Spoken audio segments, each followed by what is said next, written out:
Yo, it's Issues, Coach Ish, whatever you want to call me. To talk some more boxing. So, Navarrete versus Oscar Valdez. Good fight. Real good fight. Real good fight. Um, this was a classic example of why you should practice how to let your hands go. What I saw in the fight was, and this goes back, I covered this on the last video. Um,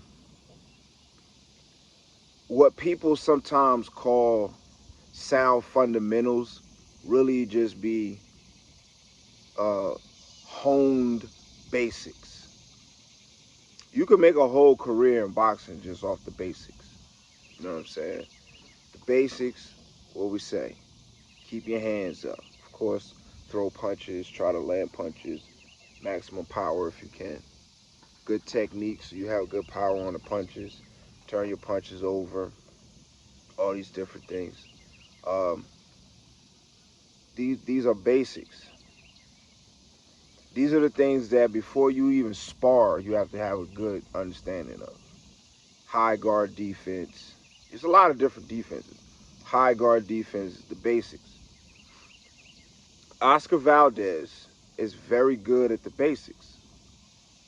He's very good at the basics. And he has a lot of good intangibles. He's a good athlete. You know what I'm saying? He got heart. Um, he's durable. These are all the things that also go into having a boxing career. But you can make a whole boxing career.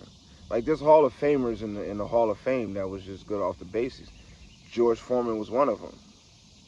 You know what I'm saying? George Foreman was just good at the basics. You know what I mean? He was just a really, and he could punch like crazy, and he was durable. You know what I'm saying? Um, but um, there's other boxers like Floyd Mayweather Jr. Of Roberto Duran. You know what I'm saying?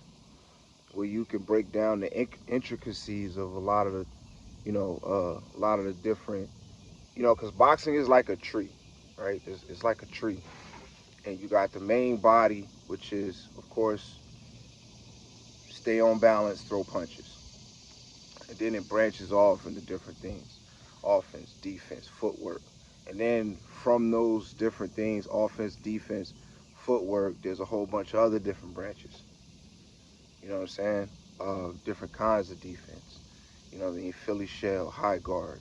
You know what I mean? And then even in those defenses, there's a whole bunch of different branches as well.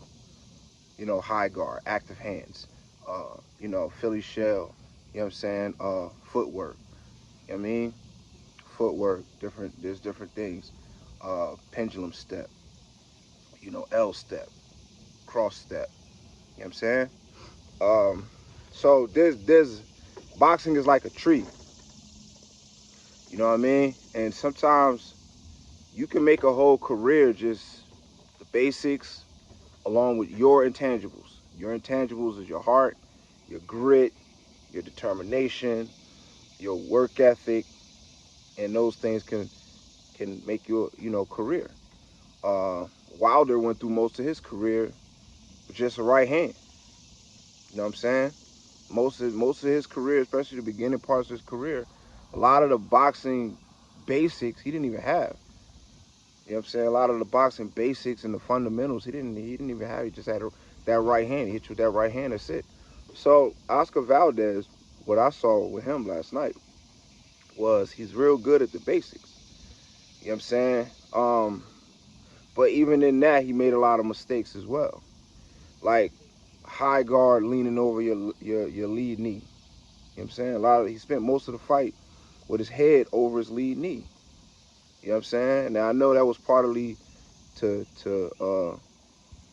bait Navarrete into coming in, but when that stops working, you got to have something else to go to. You know what I'm saying? That's why I teach. I kind of roll through all of the different defenses in my gym and see what sticks with each person. And whatever sticks with each person, then we'll develop that into, you know what I'm saying, something you could count on. But so that's one thing. Two, he's throwing 1-2 punches at a time. You know, towards the end of the fight, he started to pick it up a little bit more. Started to throw like 5-6 punches every once in a while. The last 2 rounds, he was putting together 6, maybe 6-7 punches, you know, at a time. Sometimes, right? And he was landing some good shots. He was landing some good shots, but you know, he wasn't really. It's like boom, boom. He hit him with a 1-2. Now, when you hit somebody with your best 1-2, and it don't work, they don't stagger, it doesn't change the trajectory of the fight. Now what?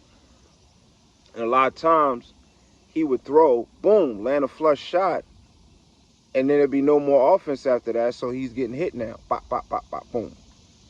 Navarrete was letting his hands go, and you know that's part of the game that you got to develop.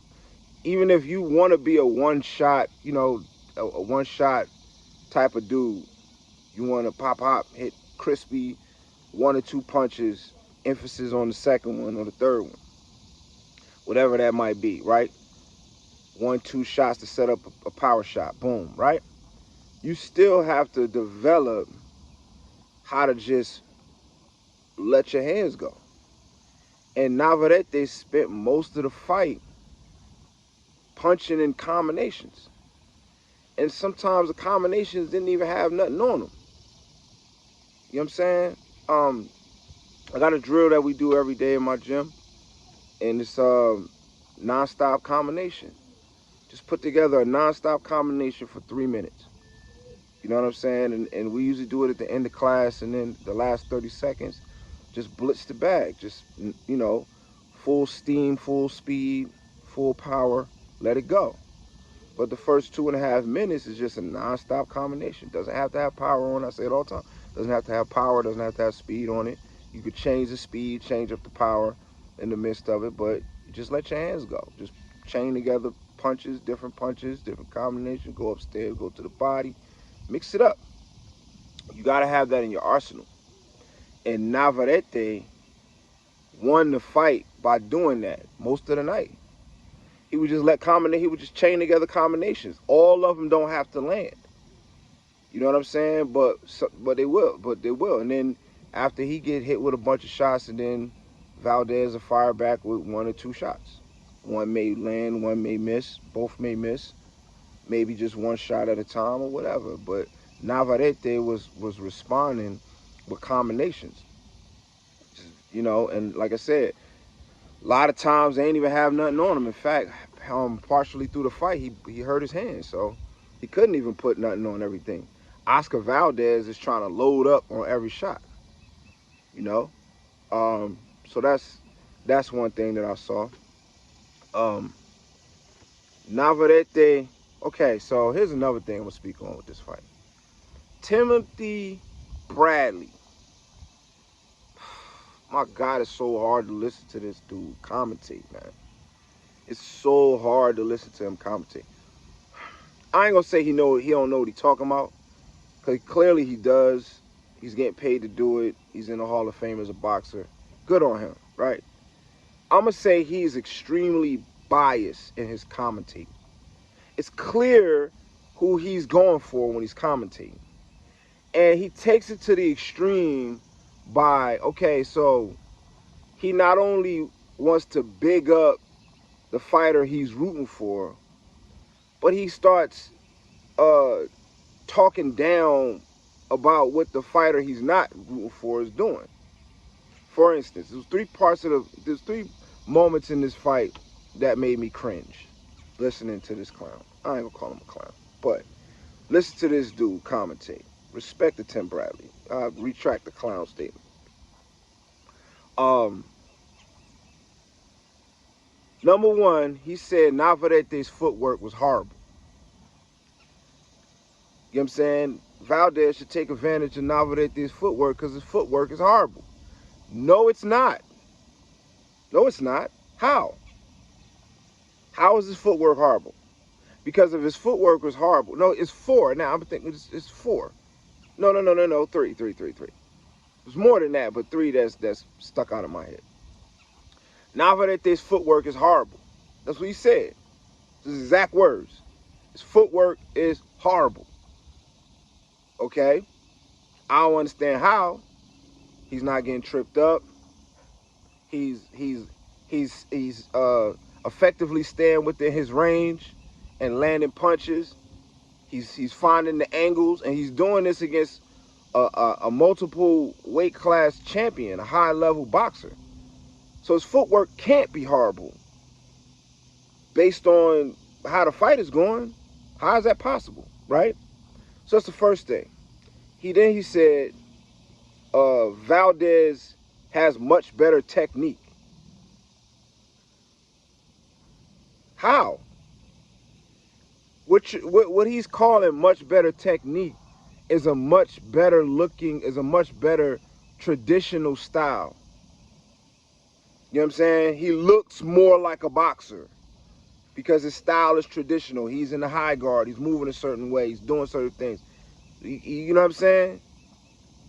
But technique, who has the better technique in any combat, martial art, boxing, whatever, right? Any martial art or combat sport. The better technique is the most effective technique. It ain't the one that looks the best. It's the most effective. At the point of the fight that he's saying Valdez has better technique, Navarrete is being more effective. So obviously that's wrong. Then he said, what was the other thing he said? He said, I don't understand how Navarrete doesn't have a lot of damage on his face. He's taking punishment, but he doesn't have as much damage as Valdez. Yeah, because Valdez is getting hit more. Clearly. He's clearly getting hit more. But every time Valdez does something like that, Valdez will sit there and take 16, 17 punches. And then he'll rally up and fire off a shot, and then Tim Bradley and them will go crazy. Big shot from Valdez! Oh! And then that's it. And then he's go back to getting punched in the face. Nobody's talking about what Navarrete's doing. Nobody's making no big hoopla. Not even the commentators. They're not like, big shot from Navarrete! 5-punch combination just landed! Oh my God! They're not doing that for him.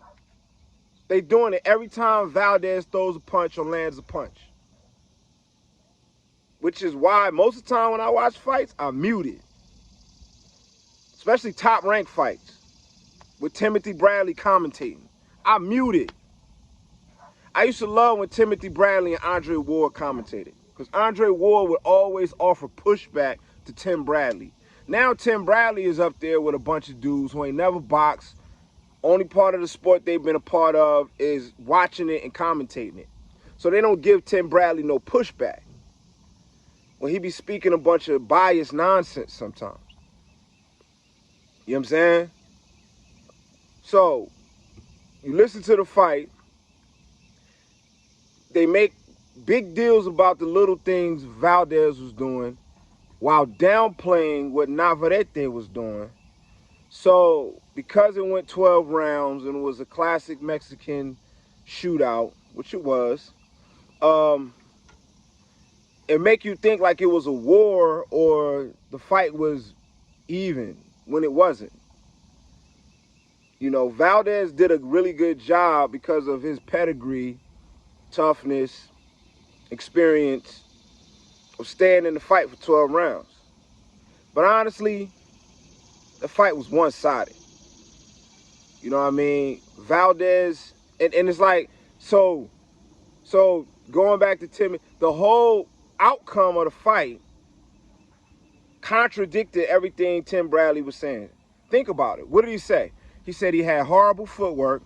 He said Valdez had much better technique, right? Horrible footwork, much better technique. So how is it that the fighter with horrible footwork and the lesser of the two as far as technique, how did he win the fight? Where does that happen? And it wasn't a knockout. He won a 12-round decision.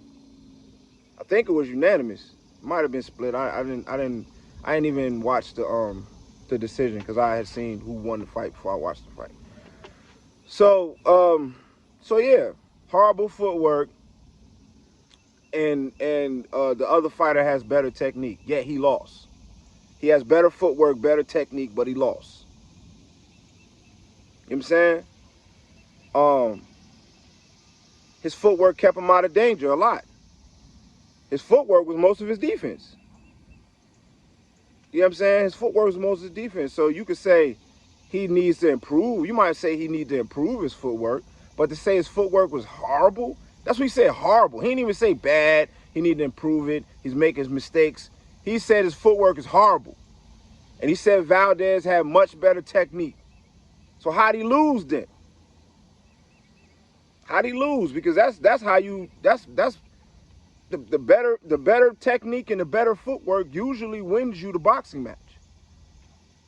You know what I'm saying? So something ain't right about what you're saying, my dude. That's all I'm saying. But it was a entertaining fight. Navarrete did his thing. I'd like to see where he goes going forward. I'm hearing talks about him and Shakur Stevenson. He needs to stay away from Shakur Stevenson. He makes too many mistakes for Shakur Stevenson. He makes way too many mistakes for Shakur Stevenson. Shakur Stevenson is not Oscar Valdez, as we already know. As we already know, they ain't the same. So, like and subscribe, comment. Let me know what you think about the fight. You know, share it. Let's talk about it. All right. Peace and love.